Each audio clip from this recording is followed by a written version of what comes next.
Hey, Lincoln School of Science and Technology. It's Mr. Olguin, your principal here. Out of all the video messages I've made since last March, this is the one I've been looking forward to the most, because this is the welcome back message, where I'm welcoming everybody back to the 2021 school year. So we start school on Monday, August 17th, and I want to give you an idea of what an average day in the school is going to look like for students. Before we do that, though, I have some quick announcements I want to share with parents. So we do still have a handful of families who have not registered online. You do have to register online this year. Please go to www.ccsregistration.org to complete that process.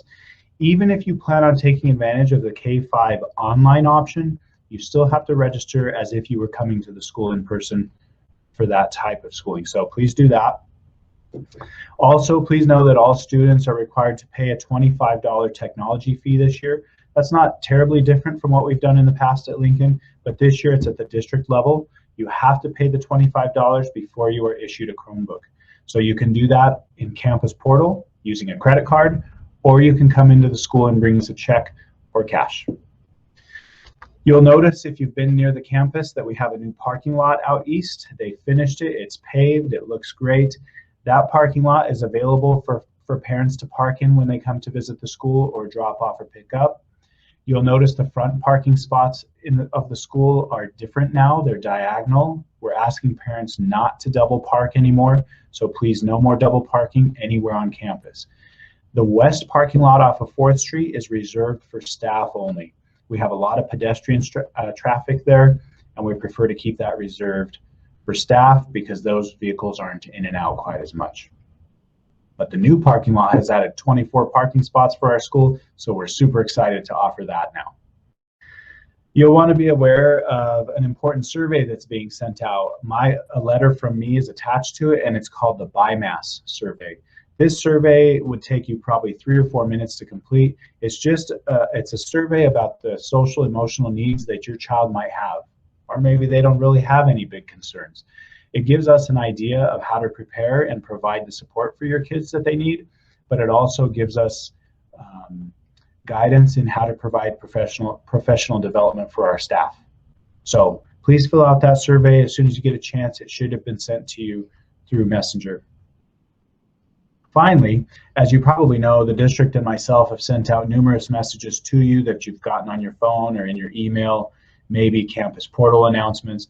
Please make sure that your Campus Portal account is completely up to date with contact information. This includes your notification preferences. So some parents are not getting the messages from the district, and it could be because those notification preferences are not set correctly. So here's how to change them. Log into Campus Portal, click in the upper right corner of the screen on the menu, and click on the settings option. Under settings, then you can go to contact preferences, and you can change everything in there with the little check boxes. Okay, let's talk about this school year. So first of all, I want parents to know that Canyon City School District spends daily time communicating with the Department of Public Health, and so we have a very close partnership with them when it comes to the COVID-19 pandemic. We also have guidance from the Department of Education, the Colorado Department of Education, that was released on July 20th. And then there's guidance on potential cases and closures for schools released by the state level Department of Public Health, and that was just out on July 30th. So ever since that stuff came out, our district leadership has been working through that to make sure we understand all of the guidelines and recommendations so that we can be as safe as possible when we return to school. So there's still a lot of questions. We know there's a lot of questions, but ultimately I know that because we have such good partnerships with our community agencies and because our #1 goal is to keep your kids safe, I know we'll get through it just fine. Please visit canyoncityschools.org to see the reopening plan for the whole district if you'd like. But for the remainder of this message, I want to talk about what an elementary student's day is going to look like specifically at Lincoln School of Science and Technology. So here we go. One of the first questions you probably have is, who's my child's teacher? Normally we do that at registration in person. So beginning Monday, August 10th, teachers are going to be calling you to introduce themselves. Be on the lookout for that phone call. Kindergarten will have a staggered start with 3 transition days.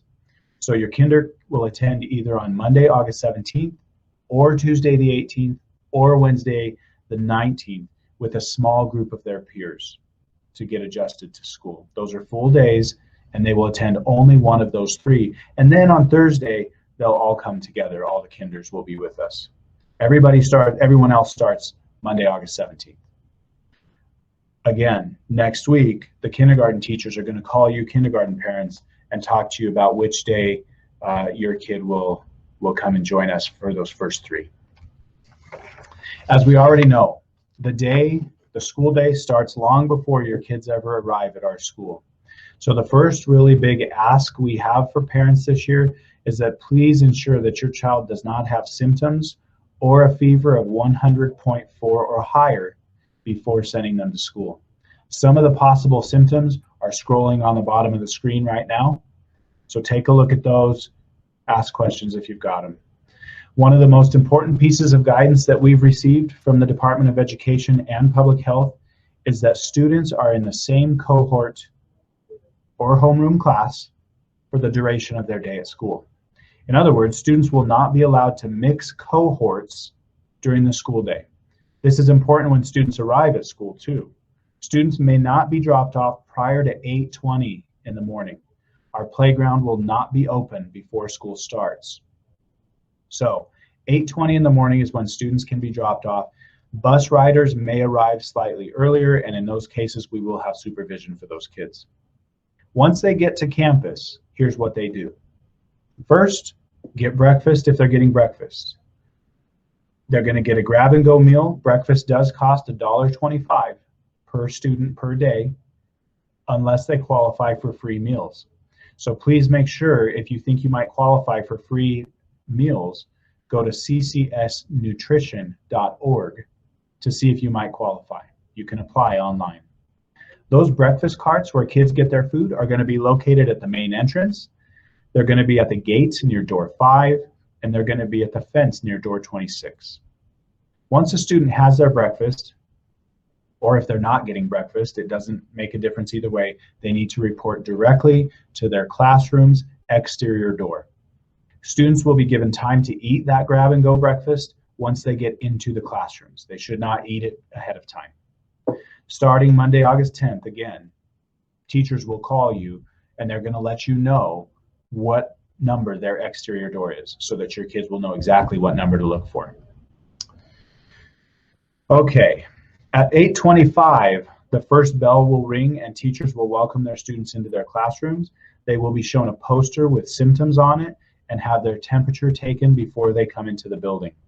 It's terribly unfortunate, but please note that adults are not allowed in the building other than staff, or into classrooms or into the school in general outside of the front office at this time.